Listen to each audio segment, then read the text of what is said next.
শুরু হলো সব খবর। নিয়মিত এই আয়োজনে স্বাগত জানাচ্ছি আপনাদের সবাইকে। সাথে আছি আমি খান তাজমিন হাসান। আওয়ামী লীগকে পুনর্বাসনের ষড়যন্ত্রের প্রতিবাদে রাজধানীতে বিক্ষোভ করেছে বিভিন্ন সংগঠন।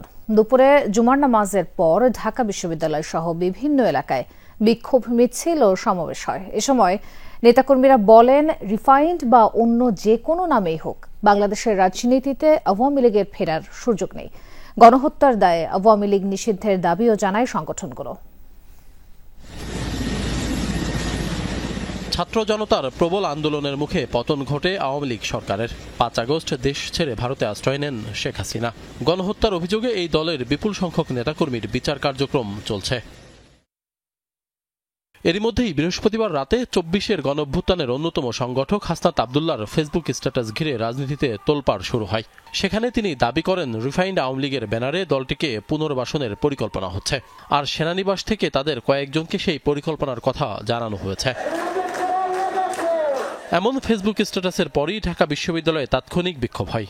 আবারও সামনে আসে ছাত্র জনতা হত্যার দায়ে আওয়ামী লীগকে নিষিদ্ধের ইস্যু। শুক্রবারও ঢাকা বিশ্ববিদ্যালয় ক্যাম্পাস, শাহবাগ ও মিরপুর সহ বিভিন্ন স্থানে বিক্ষোভ করেছে বেশ কয়েকটি সংগঠন। জুম্মার নামাজের পর ঢাকা বিশ্ববিদ্যালয়ের কেন্দ্রীয় মসজিদ থেকে প্রথমে বিক্ষোভ মিছিল বের করে ইনকিলাব মঞ্চ। মধুর ক্যান্টিন হয়ে বিশ্ববিদ্যালয়ের হলপাড়া ঘুরে রাজু ভাস্কর্যের সামনে গিয়ে সমাবেশে যুক্ত হয় তারা। বিক্ষোভকারীরা বলেন, যাদের হাতে হাজারো ছাত্র জনতার রক্ত লেগে আছে, এদেশে তাদের রাজনীতি করার অধিকার নেই। কেউ যদি তাদের পুনর্বাসনের চেষ্টা করে, পরিণতিও ভয়াবহ হবে। আমাদের গায়ে এক ফোঁটা বিন্দু রক্ত থাকতে খুনি আওয়ামী লীগকে আমরা পুনর্বাসন করতে দিব না। আওয়ামী লীগকে নিয়ে যদি ইলেকশন করতে হয়, বাংলাদেশে রক্তের যমুনা বয়ে যাবে।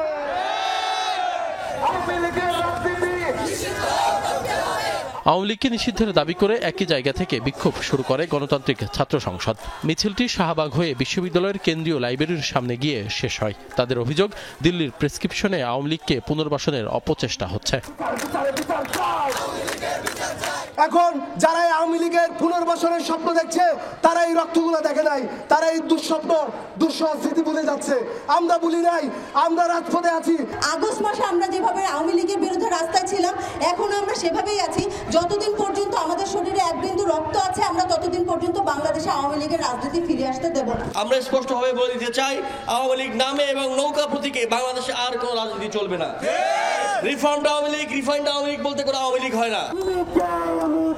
এদেশে আর কখনো ভারতের দাবিদারি চলবে না বলেও হুঁশিয়ারি করেন ছাত্রনেতারা।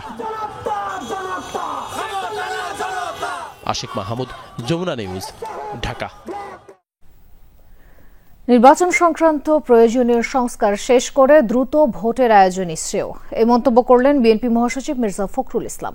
বিকেলে ইস্কাটনের লেডিস ক্লাবে পেশাজীবীদের সম্মানে বিএনপি আয়োজিত ইফতার মাহফিলে কথা বলেন তিনি। বলেন, গণতন্ত্র উত্তরণের পথ সুগম করতে সবাইকে দায়িত্বশীল ভূমিকা পালন করতে হবে, যেন গণতন্ত্র উত্তরণের পথ সুগম হয়।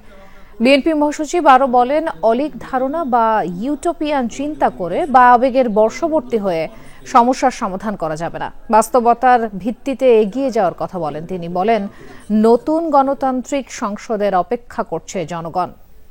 এখন যে সমস্যা, সেই সংকট, যে চ্যালেঞ্জ, এগুলোকে মোকাবেলা করার জন্য অত্যন্ত দ্রুত নির্বাচন অনুষ্ঠান করা দরকার। প্রয়োজনীয় যে পরিবর্তন বা সংস্কার দরকার নির্বাচনের জন্য, সেগুলোকে সম্পন্ন করে নির্বাচন অনুষ্ঠান করাই হবে এখন সবচেয়ে বড় উইজডমের কাজ। গণ আন্দোলনে হত্যার দায়ে আওয়ামী লীগ নেতাদের দ্রুত বিচার নিশ্চিতের দাবি জানিয়েছেন বিএনপির সিনিয়র যুগ্ম মহাসচিব রিজভী আহমেদ।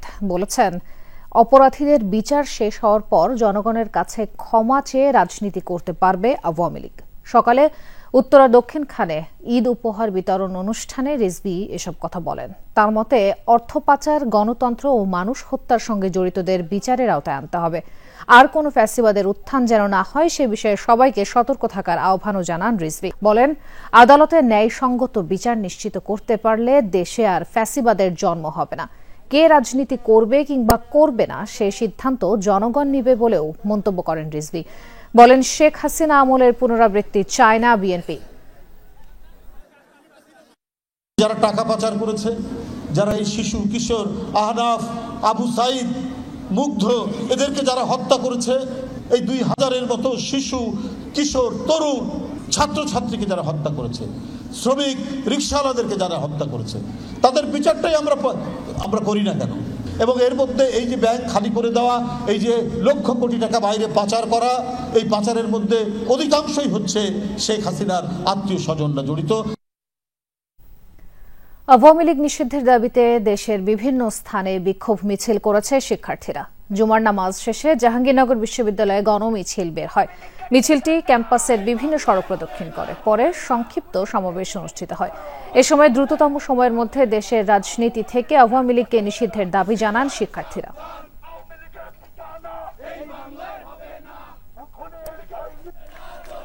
একই দাবিতে রাজশাহী বিশ্ববিদ্যালয়ে হয়েছে বিক্ষোভ। জুমার নামাজ শেষে প্রধান ফটকের সামনে থেকে বের হওয়া মিছিল তালাইমারি মোড়ে শেষ হয়। এ সময় সংক্ষিপ্ত সমাবেশে আওয়ামী লীগকে দ্রুত নিষিদ্ধের দাবি জানান শিক্ষার্থীরা। আওয়ামী লীগকে ফিরিয়ে আনার চেষ্টা করছে, কিন্তু তারা হয়তো ভুলে গেছে আমরা সেই যোদ্ধা যারা আমাদের ভাইয়ের রক্ত, বোনের রক্ত মেখে আজকে রাজপথে দাঁড়িয়ে আছি। গত 16 বছর এই বাংলাদেশের ফ্যাসিবাদ কায়েমকারী দল আওয়ামী লীগের রাজনীতি এই বাংলার জমিনে নিষিদ্ধ করার জন্য আজকে আমাদের রাজশাহীর ছাত্র জনতা আমরা মাঠে নেমে এসেছি। বিক্ষোভ করেছে রংপুর রোকেয়া বিশ্ববিদ্যালয়ের শিক্ষার্থীরা। জুমার নামাজ শেষে ক্যাম্পাসের প্রধান ফটকের সামনে বিভিন্ন প্ল্যাকার্ড হাতে জড়ো হয় তারা। এ সময় বক্তারা বলেন, জুলাই আন্দোলনের রক্তের দাগ এখনো শুকায়নি। এর মধ্যে আওয়ামী লীগকে ফেরাতে যারা কলকাঠি নাড়ছেন তাদের বিরুদ্ধেও ছাত্র জনতার রাজপথে থাকবে।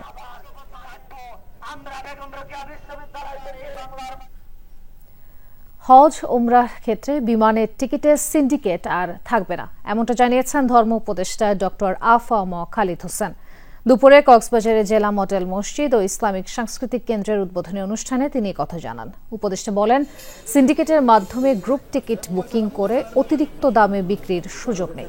এখন থেকে অবশ্যই সংশ্লিষ্ট যাত্রীর পাসপোর্ট নম্বর দিয়ে টিকিট বুক করতে হবে। 3 দিনের মধ্যে ওই টিকিট ইস্যু না করলে এটা অটোমেটিক বাতিল হয়ে যাবে। চিফ অ্যাডভাইজার মহোদয় আরও অন্য মন্ত্রণালয়ের সহযোগিতায় আমরা একটা নীতিমালা করে দিয়েছি। এখন টিকিট বুকিং করতে গেলে পাসপোর্টের নাম্বার দিতে হবে। গ্রুপ টিকিট করে আপনি 30টা 40টা কেটে রাখলেন, তারপর আপনি এগুলোর দাম বাড়াই দিলেন, দ্বিগুণ ত্রিগুণ বেড়ে গেল, এটা হবে না। আওয়ামী লীগকে পুনর্বাসনের চেষ্টা করলে আবার অভ্যুত্থানের সৃষ্টি হবে। বিচারের আগে আওয়ামী লীগের আর রাজনীতি করার সুযোগ নেই, এমনটা জানান হেফাজতে ইসলাম বাংলাদেশের যুগ্ম মহাসচিব মামুনুল হক। ঘোষণা অনুযায়ী জুমার নামাজের পর বাইতুল মোকাররমের উত্তর গেটে হেফাজতে ইসলাম বাংলাদেশ ও খেলাফত মজলিস করে বিক্ষোভ মিছিল। সেখানে বিশ্ব সম্প্রদায়ের প্রতি গাজায় হামলা হত্যাকাণ্ড বন্ধে ভূমিকা রাখার আহ্বান জানানো হয়। একই সাথে বিশ্ব মুসলিম সংস্থাগুলোকে ঐক্যবদ্ধ হওয়ার আহ্বান জানান মামুনুল হক। বলেন, বিচারের আগে আওয়ামী লীগ ও শেখ হাসিনার নাম নিতে চায় না দেশের মানুষ। আওয়ামী লীগকে রাজনীতি করতে হলে দেশের জনগণের রক্তের উপর দিয়ে যেতে হবে, এমনটা উল্লেখ করেন তিনি। গাজায় ফের ইসরায়েলের বর্বর হামলার প্রতিবাদে বিভিন্ন স্থানে বিক্ষোভ মিছিল ও সমাবেশ হয়েছে। জুমার নামাজের পর নাটোর, টাঙ্গাইল, যশোর, পাবনা সহ বিভিন্ন স্থানে গাজাবাসীর সমর্থনে রাস্তায় নামে ছাত্র জনতা। বিক্ষোভ মিছিল নিয়ে শহরের গুরুত্বপূর্ণ সড়কগুলো প্রদক্ষিণ করেন তারা। বক্তারা বলেন, চুক্তি ভঙ্গ করে গাজায় হামলা চালিয়ে ইসরায়েল আবারও প্রমাণ করল তারা যুদ্ধাপরাধী। ফিলিস্তিনিদের ওপর বর্বর হামলা বন্ধে সারা বিশ্বের মুসলিমদের ঐক্যবদ্ধ হওয়ার আহ্বান জানানো হয় মানববন্ধন থেকে। বিমান হামলা করে অসংখ্য মানুষকে শহীদ করে দিয়েছে, যেটা আন্তর্জাতিক মানবাধিকার লঙ্ঘন। ইসরায়েলের এমন ন্যাক্কারজনক হামলার প্রতিবাদে সারা পৃথিবীর সকল মুসলিম মানবতাবাদী সহ সকলকে একসাথে আওয়াজ তোলা জরুরি। এক সপ্তাহ পার হলেই ঈদ, তাই জমে উঠতে শুরু করেছে ঈদের কেনাকাটা। পরিবারের নানা বয়সী মানুষের চাহিদা মেটাতে ভিন্ন ভিন্ন শপিং মলে ঘোরার ঝামেলা থেকে মুক্তি পেতে ক্রেতারা ভিড় করছেন দক্ষিণ এশিয়ার বৃহত্তম শপিং মল যমুনা ফিউচার পার্কে। কেনাকাটার পরিসর আর বৈচিত্র্যের কারণে যমুনা ফিউচার পার্ক বরাবরই ক্রেতাদের কাছে জনপ্রিয়। একই ছাদের নিচে বিপুল পণ্যের সমাহার থাকায় যেমন সময় বাঁচছে, তেমনি খোলামেলা পরিসর দিচ্ছে স্বাচ্ছন্দ্যে কেনাকাটার সুযোগ। ক্রেতা চাহিদাকে মাথায় রেখে ঈদ আয়োজনকে রাঙিয়ে তুলেছে দেশি বিদেশি ব্র্যান্ডের শোরুম। পোশাকের পাশাপাশি আনুষঙ্গিক পণ্যের দোকানেও রয়েছে ক্রেতাদের ভিড়। সন্তানকে পছন্দের পোশাকটি কিনে দিতে পেরে খুশি বাবা মাও। শেরপুর সীমান্তে ফসল রক্ষায় পেঁটে রাখা বিদ্যুতের ফাঁদে পড়ে একটি বন্য হাতির মৃত্যু হয়েছে।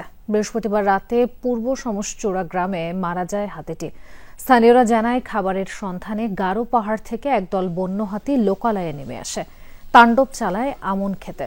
ফসল রক্ষায় পেঁটে রাখা বিদ্যুতের ফাঁদে জড়িয়ে মারা যায় একটি হাতি। সকালে ঘটনাস্থল পরিদর্শন করেছে বন বিভাগ। বন্যপ্রাণী সংরক্ষণ আইনের মামলায় পরে গ্রেফতার করা হয়েছে জমির মালিককে।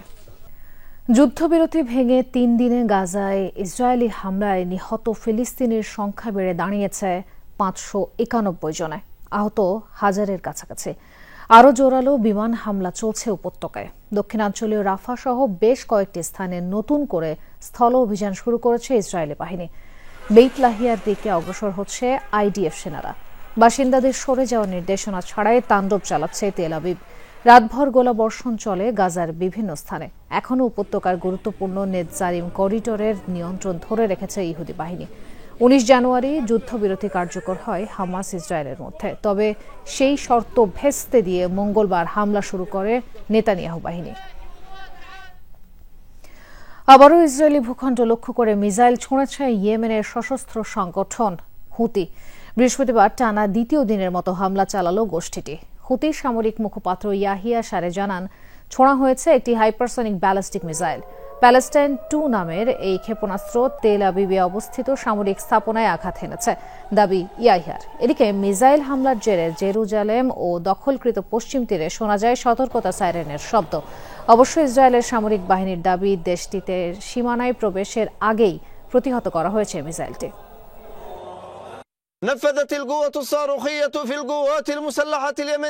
ইয়েমেনের সশস্ত্র বাহিনীর মিসাইল ফোর্স ইসরায়েলের সামরিক লক্ষ্যবস্তুতে অভিযান পরিচালনা করেছে। শত্রুদের দখলকৃত জাফা অঞ্চলে প্যালেস্টাইন 2 হাইপারসনিক ব্যালিস্টিক মিসাইল ছুড়ে এই অভিযান চালানো হয়েছে। আল্লাহকে ধন্যবাদ, আমাদের অভিযান সফল হয়েছে, লক্ষ্য অর্জন হয়েছে।